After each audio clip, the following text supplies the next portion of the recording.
Let's continue on with Chapter 4, The Rulers of Terabithia. But she had wheeled around again and was zooming down the hall before he could finish the sentence and catch up with her.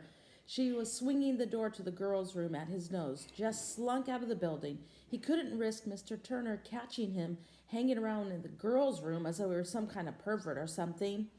After school, Leslie got on the bus before he did and went straight to the corner of the long back seat, right to the seventh grader's seat. He jerked his head at her to warn her to come farther up front, but she wouldn't even look at him. He could see the seventh graders headed for the bus. The huge, bossy girls, the mean, skinny, narrow boys, they'd kill her for sitting in their seat. He jumped up and ran to the back and grabbed Leslie by the arm. "You got to get up, go to your regular seat. You can't sit there, Leslie." Even as he spoke, he could feel the bigger kids pushing up behind him down the narrow aisle. Indeed, Janice Avery, who among all the seventh graders was the one person who devoted her entire life to scaring the wits out of anyone smaller than her, was right behind him. "Move over, kid," she said. He planted his body firmly as he could, although his heart was knocking by his Adam's apple. "Come on, Leslie," he said, and he made himself turn and give Janice Avery one of those lookovers from her hair, passed too tight. Anyway, when he finished, he swallowed, stared straight up into her scowling face, and said, "Don't look like there'll be room across the back for you to sit here, Janice Avery, today." Somebody hooted. "Janice!" Janice's eyes were hate mad, but she moved aside for Jess and Leslie to make their way past her to their regular seat. "She's going to get you for that, boy, Jess. She is mad." Jess warmed to the tone of respect in Leslie's voice, but he didn't dare look back. "Heck," he said, "you think I'm going to let some dumb girl scare me?" By the time they got off the bus, he could finally swallow his Adam's apple without choking. He even gave a little wave at the back seat as he pulled off. Leslie was grinning over him at Maybelle. "Well," he said, "see you. Hey, do you think you could do something this afternoon?" "Me too, I want to do something too," Maybelle shrieked. Jess looked at Leslie. No was in her eyes. "Not this time, Maybelle. Leslie and I got something we got to do just by ourselves today. You can carry my books home and tell Mama I'll be over at the Burks, okay?" "You ain't got nothing to do. You haven't even planned anything."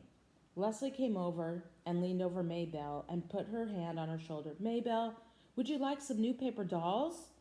Maybelle looked at her. "What kind?" "Life in colonial America." Maybelle shook her head. "I want Bride or Miss America. You can pretend these are Bride paper dolls. They have lots of beautiful long dresses." "What's the matter with them?" "Nothing. They're brand new." "Then how come you don't want them if they're so great?" "Well, when I was your age," Leslie sighed. "You just don't play with dolls anymore when you're my age. My grandmother sent them. You know how it is. Grandmothers just forget you're growing up."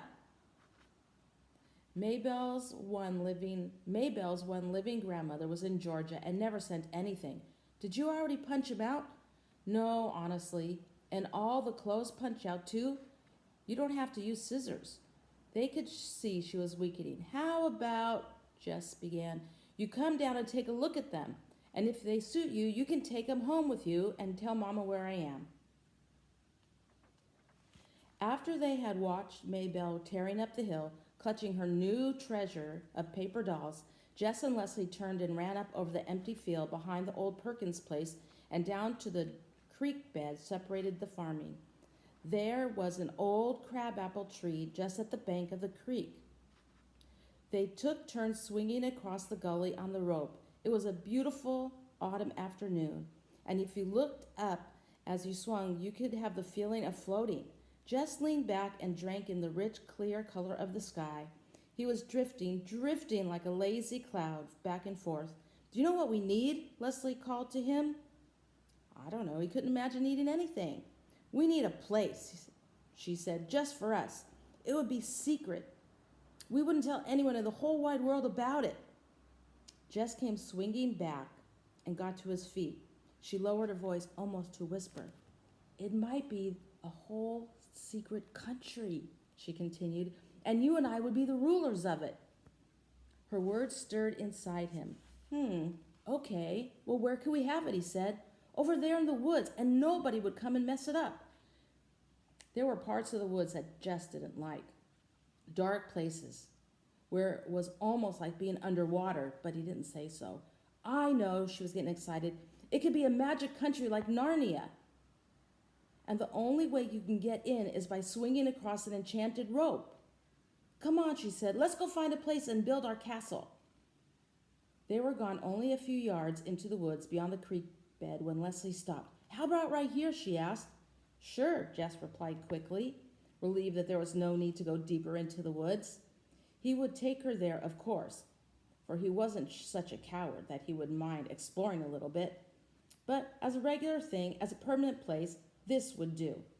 Sure, he repeated, nodding. The underbrush was dry, and it would be easy to clear away. The ground was almost level. That'll be a good place to build. Leslie named their secret land Terabithia. And she loaned Jess all of her books about Narnia, so he would know things about a magic kingdom, about how the animals and trees must be protected and how a ruler must behave. That was the hard part. When Leslie spoke, the words rolling out so regally. You knew she was a proper queen. He could hardly manage in English, much less the poetic language of a king. But he could make stuff.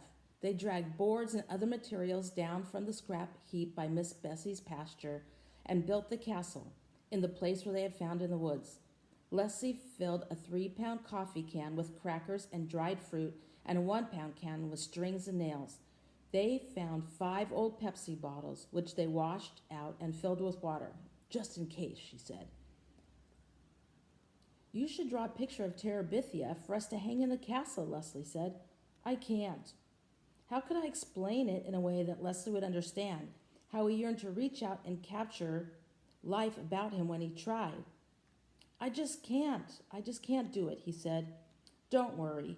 Maybe you will someday. He believed her because they were in a shadowy light of their castle, and everything seemed possible. Between the two of them, they owned the world and no enemy. Gary Fulcher, Wanda K. Moore, Janice Avery, Jess's own fears and insufficiencies, nor any of the foes who Leslie imagined attacking Terabithia could ever really defeat them. And here's kind of what it's starting to look like. So we're going to read a little bit more later about building Terabithia Castle.